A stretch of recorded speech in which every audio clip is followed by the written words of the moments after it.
In this demonstration, I'm going to show you how to use the field calculator to mass populate attribute values. So I've got an attribute table already open. This is the parcel tax delinquent attribute table attached to the parcel tax delinquent feature class. I've simplified the visibility of the fields in this table so that I'm only looking at a few fields of information. There's a lot of fields in this particular table, but I wanted to limit it a little bit just to make it easier to demonstrate this. So I've limited it to just the street prefix, street name, suffix, city, and zip. I've also added a new column called full address. There's an alias that's been defined on it, but the actual name of the field is full underscore address, and I've set an alias on that. All right, so what I want to do here is I want to populate. You'll notice that these are all null values in the full address field. And so what I'm going to do is I'm going to populate that field using the field calculator. So if I click on the calculate button, that's going to initiate the calculate field or field calculator geoprocessing tool. By default, because I've got the parcel tax delinquent table open, it's going to default that to my input table. From there, I'll need to select the field name. In this case, I want to set that to full address.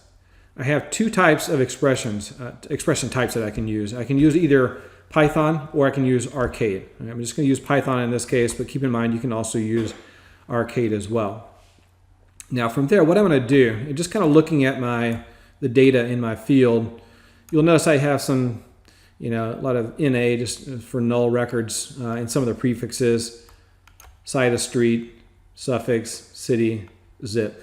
So what I'm going to do is I'm just going to take whatever value, and for whatever reason the zip code is NA for every value here. So I'm going to leave that one off for whatever reason. But what I'm going to do is I'm just going to take the street, the suffix, and the city. I'm going to populate that information into my full address field, and I can use the field calculator to do that. So I'll define full address to be, let's take street,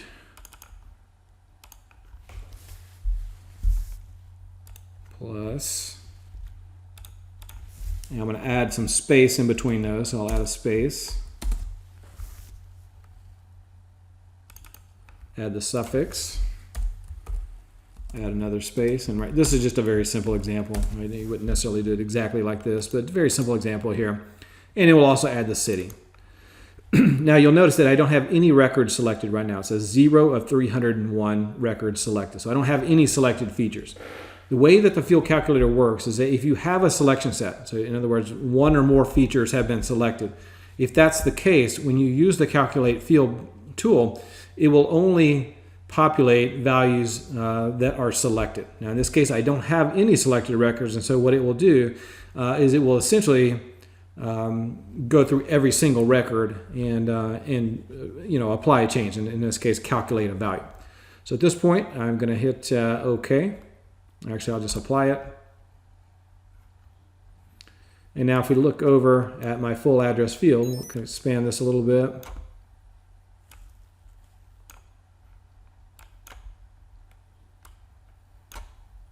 So you can see I've populated my values here.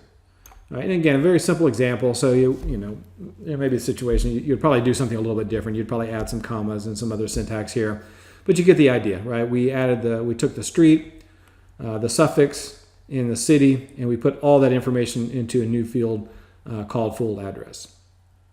All right. So, and again, the most important thing to keep in mind here, or at least right off the bat, you keep in mind that if you have a selected set of features, it will only operate on the selected set of features. If you don't have any selected features, then of course it's going to operate against every single record in your table. So you just have to be careful with that. It is mass populating these values.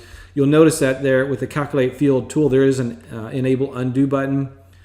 I don't have that enabled here, but if you enable undo, that gives you the ability to undo what you've done, right? And so, which is probably a good idea because it's easy to make a mistake here and not quite populate things the way you should have. So it probably is a good idea to go ahead and enable undo here, which will give you the ability to undo any attribute changes that you made. Otherwise, if you don't enable undo, then those changes become essentially permanent changes. So you do have to be careful with that.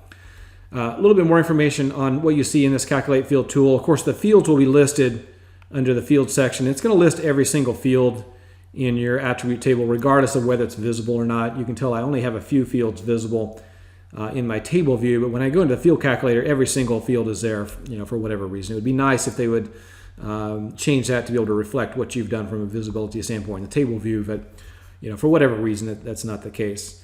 Your helpers, these are various functions that you can apply. These are going to be Python functions because I'm using Python, and these would be just different functions that you could apply to your data set to customize or make the population of that field more dynamic in nature.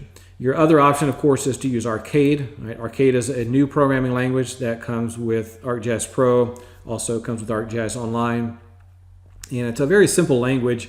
You'll see under the helper section, when I changed that from Python to Arcade, it changed my helpers. And so these are all functions that you can use that are part of Arcade that will enable you to make the field calculation more dynamic, right, more customized as needed by applying various functions. Arcade takes about a day or so to learn. We do have a class called Getting Started with ArcGIS Arcade, which will take you through the full scope of learning Arcade and take you from from not knowing anything at all about Arcade to where where you become pretty proficient with it by the end of the day. So it does take about a day. Definitely worth your time to learn how to use Arcade. It's used in the field calculator. It's also used to do custom symbology, custom labeling, custom pop-up content if you need to do that. So a lot of different things you can do with Arcade. It's definitely worth your time to learn. It's a very simple language. Like I said, it takes roughly a day or so to get the basics down. All right, so that's it for this time. I appreciate you joining me.